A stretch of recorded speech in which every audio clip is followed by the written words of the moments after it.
Hola, ¿qué tal amigos y amigas de PEF? Mi nombre es Nicolás Benisca, soy licenciado en Psicología, me especializo en el tratamiento de personas con esquizofrenia y charlando con algunos de ustedes, con colaboradores, con miembros de la comisión directiva, pensamos juntos en hacer un video sobre psicoeducación, video corto, la idea es que no nos lleve hoy más de 15 minutos.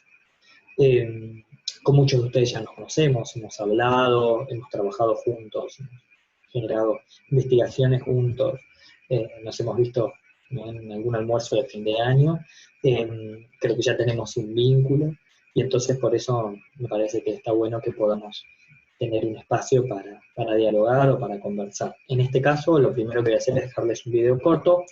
La idea mía es que puedan dejar en sus comentarios todas las preguntas que tengan, o de temas que quieran tratar, para que en las semanas siguientes ir subiendo videos sobre estas preguntas con las respuestas de lo que ustedes están necesitando. Si les parece, voy a arrancar compartiendo mi pantalla con lo que hoy preparé.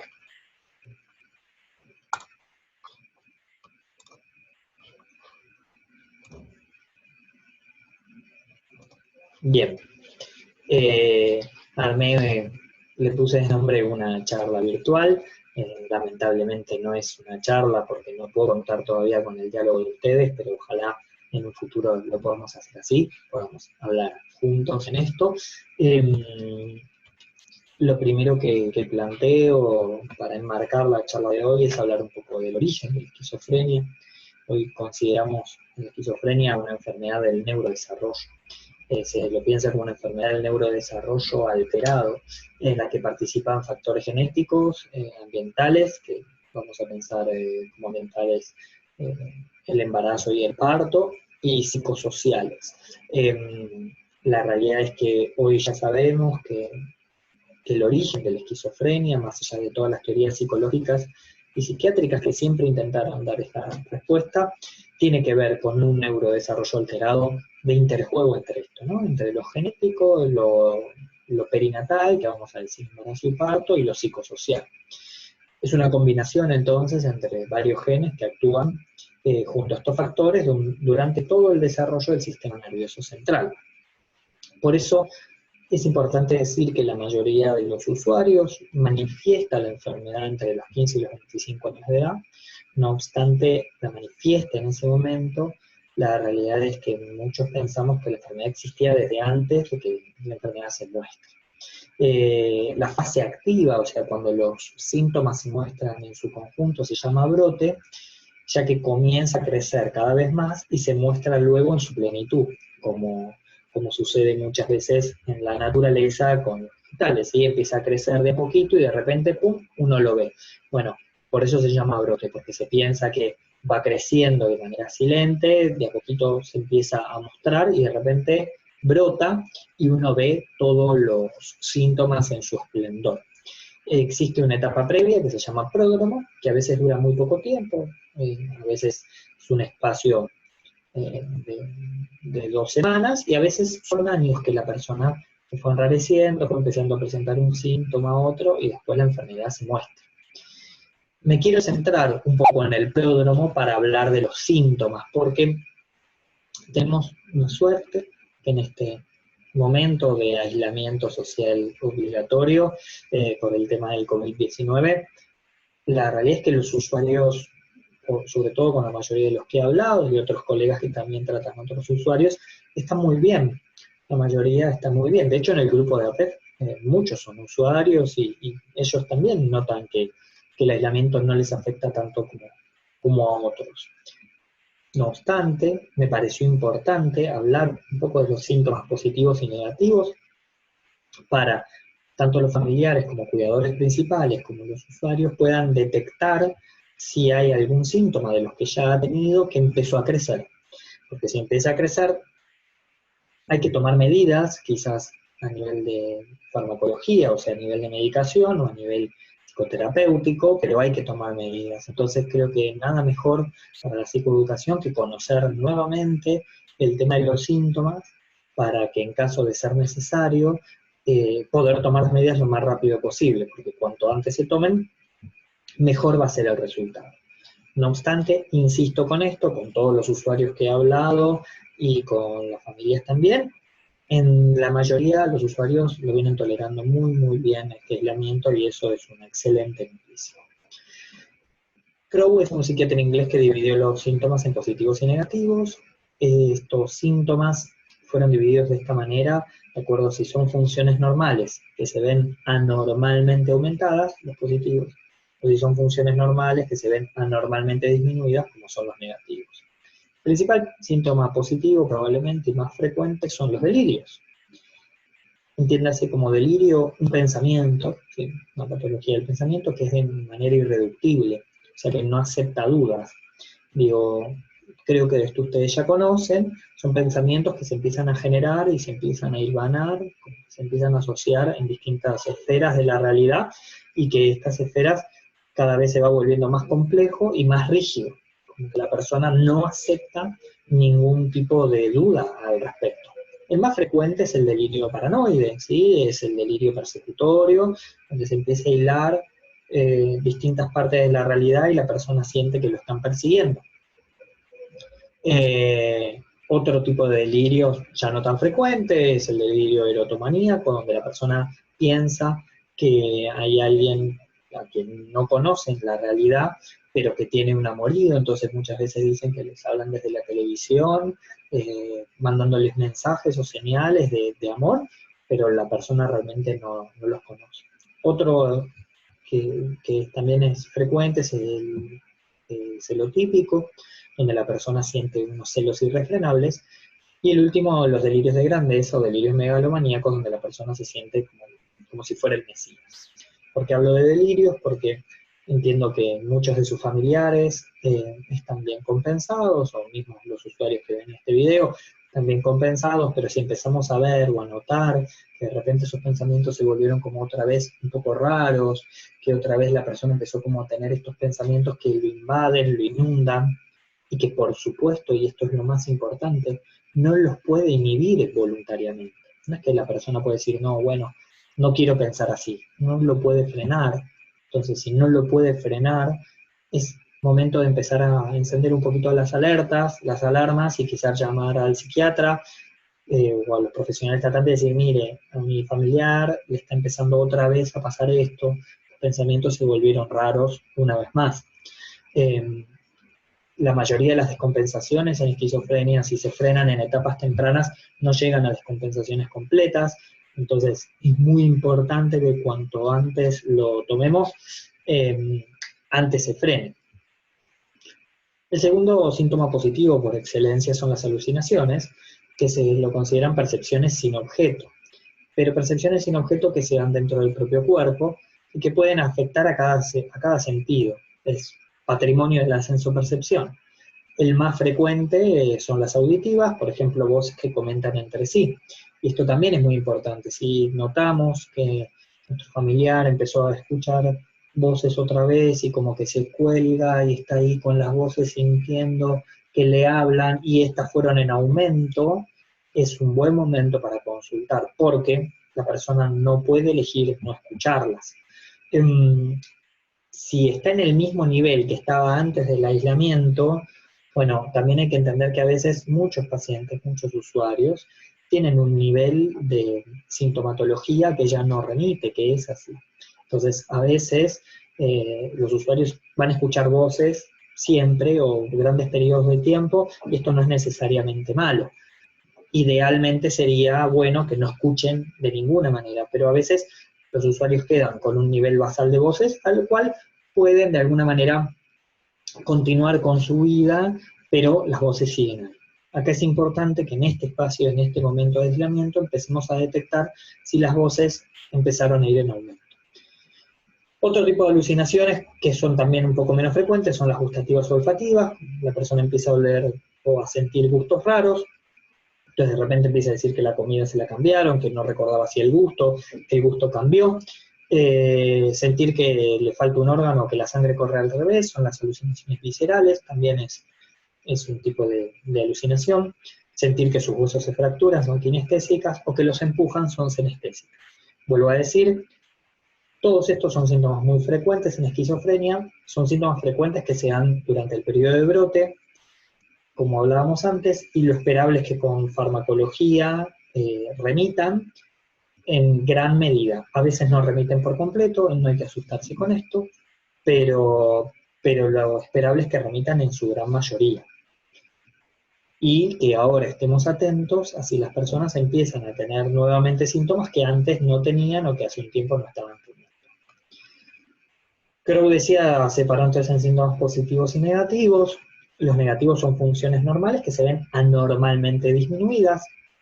El primero es la bulia, la falta de energía, la apatía, es la falta de interés, y la anedonia, la dificultad para sentir placer. Estos tres, que también son frecuentes en depresión, son muy, muy frecuentes en esquizofrenia, y en momentos de aislamiento también son muy frecuentes. Por eso, salvo que nuestro familiar o el usuario haya pasado de tener una vida bastante rutinaria, una vida normal, a tener una marcada falta de interés, una falta de energía, no es para preocuparse en un primer momento. ¿Por qué digo esto? En momentos de aislamiento, la realidad es que nuestra mente está procesando todo lo que está pasando, ¿sí? Los usuarios, igual que todos, estamos viendo las noticias y pensando cómo estamos y qué está pasando, por más que no lo expresemos para afuera. Entonces, como eso está sucediendo, el costo que pagamos a veces es que la mente lleva una energía para eso, que nos trae un poco de falta de energía para otras actividades, o falta de interés, o falta de sentir placer. Por eso, si estas tres cosas vemos que aumentan un poquito, no nos asustemos, es normal. El aplanamiento afectivo es la dificultad para expresar a nivel gestual las emociones, sobre todo a nivel facial. Entonces vemos que los usuarios, uno les pregunta cómo están y contestan bien o mal con la misma expresividad. Si esto antes no pasaba y empezó a pasar con el aislamiento, sí es un buen motivo para consultar. Aislamiento es otro de los síntomas negativos. Bueno, en este caso el aislamiento es lo normal.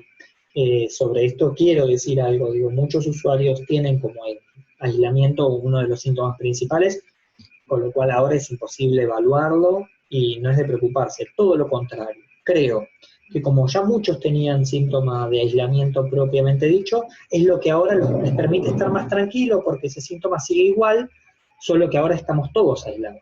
Entonces, aislamiento en este momento, para mí, lejos de ser un problema, es casi, les diría, un síntoma protector, porque eso, gracias a que lo tenían, hoy se permiten sentirse quizás hasta más cómodos con esta situación. Alogia, probablemente sea el síntoma más grave dentro de los negativos, es la pérdida del lenguaje. Si ustedes ven que un familiar está teniendo pérdida del lenguaje en algún momento, durante un periodo de unas horas o inclusive un día, es un excelente momento para consulta. Cognitivos no fue descrito por Crow, pero tiene que ver con los déficits de la memoria de trabajo, tiene que ver con la imposibilidad o la dificultad de planificación, de secuenciación de actividades. Eso en este momento está sucediendo de alguna manera en todos, entonces tampoco hoy los déficits de memoria de trabajo deberían ser un problema o algo a asustarnos.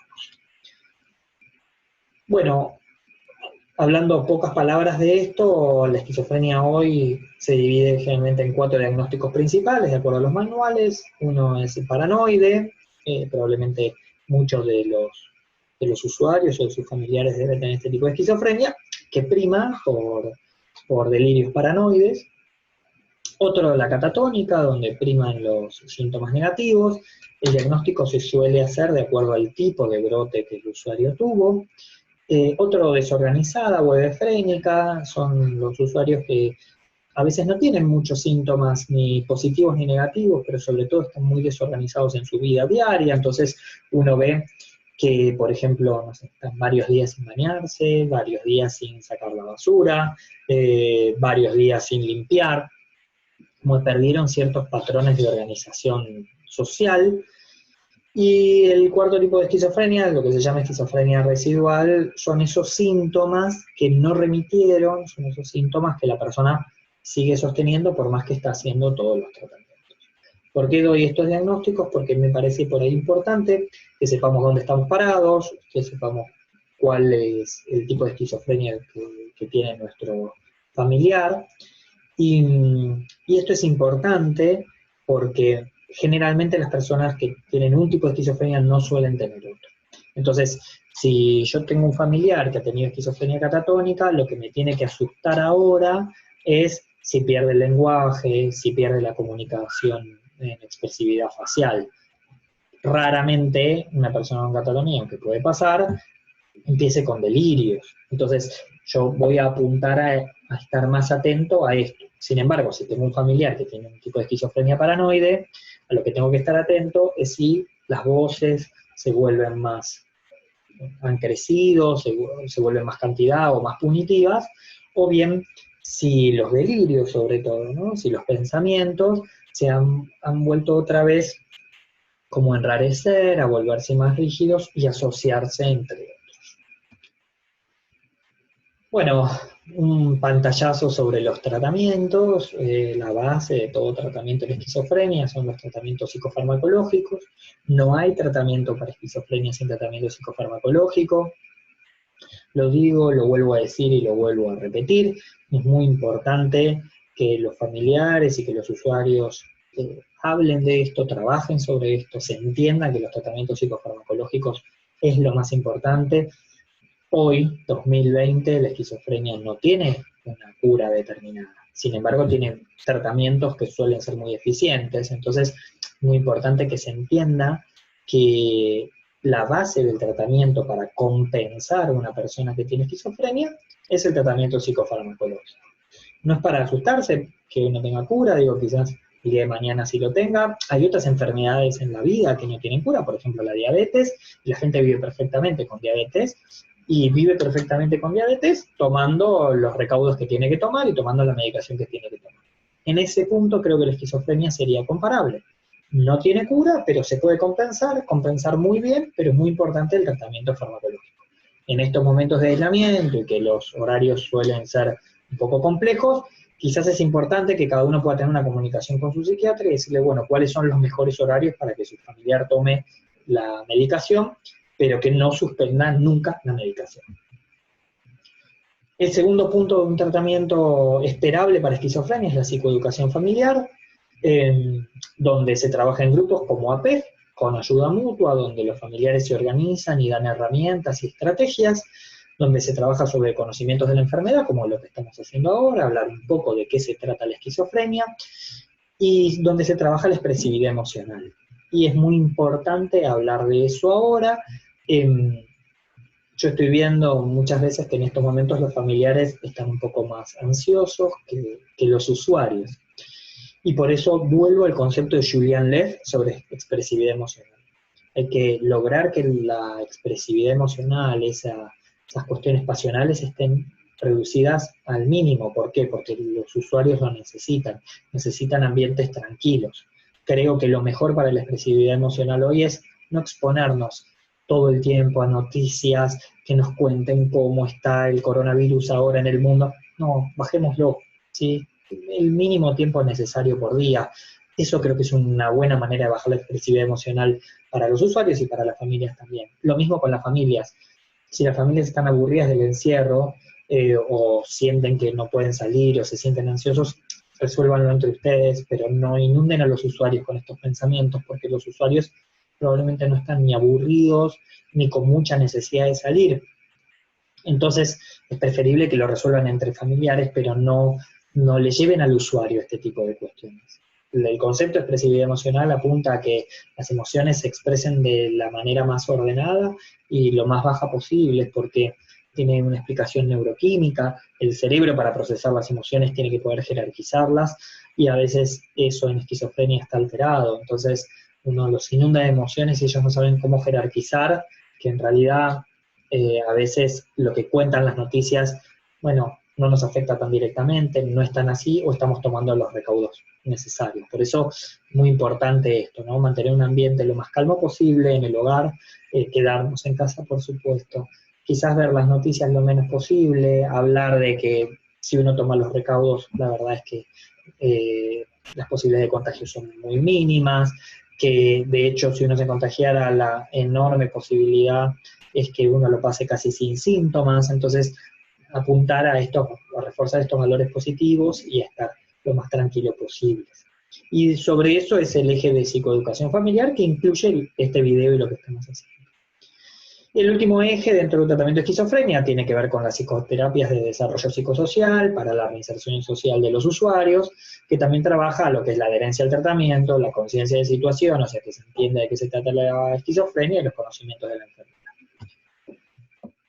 Quería terminar un poco esta presentación con John Forbes Nash, que fue un científico norteamericano que tenía esquizofrenia, por quien se inspiró la película Una mente brillante, y que él dice una frase que para mí es muy importante, que es que lo que distingue lo real de lo irreal está en el corazón. De alguna manera el entre líneas es que no está en la mente, y es porque la mente a veces nos puede jugar malas pasadas sobre lo que es real o irreal. Yo tengo una teoría de alguna manera que en este mundo ahora que las reglas han cambiado tanto para todos, los usuarios están mejor porque en realidad ellos están acostumbrados a que las reglas puedan ser muy cambiantes y el resto no lo estamos. Todos veníamos con una rutina de alguna manera. Entonces, digo, si hubiéramos pensado de este video en enero, hace 4 o 5 meses, que iba a existir así, que las sesiones iban a ser por teléfono y que los trabajos iban a ser por internet y que las clases de la universidad se iban a dar cada uno desde su casa, todos hubiéramos pensado que estábamos locos.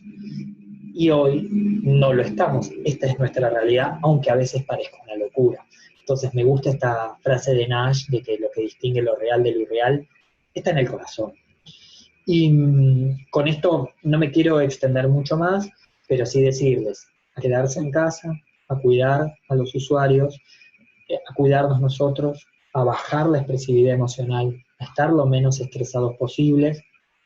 Ahí tienen mi correo electrónico, saben que me pueden escribir las veces que necesiten, yo los llamo y hablamos todas las veces que quieran, no hay problema con eso. Y espero sus preguntas, como les decía, ahí en el Facebook, para que puedan hacerlas, contarlas, preguntarlas, y yo grabarles un siguiente video y poder ir respondiéndolas una a una, espero poder hacerlo así. Así que bueno, con esto me despido, espero no haberlos aburrido mucho, y como decíamos el otro día con la gente de APEF, bueno, más aislamiento, más psicoeducación. Aprovechemos este momento para tener más psicoeducación. Les mando un fuerte abrazo a la distancia y ojalá volver a encontrarnos pronto. Un saludo.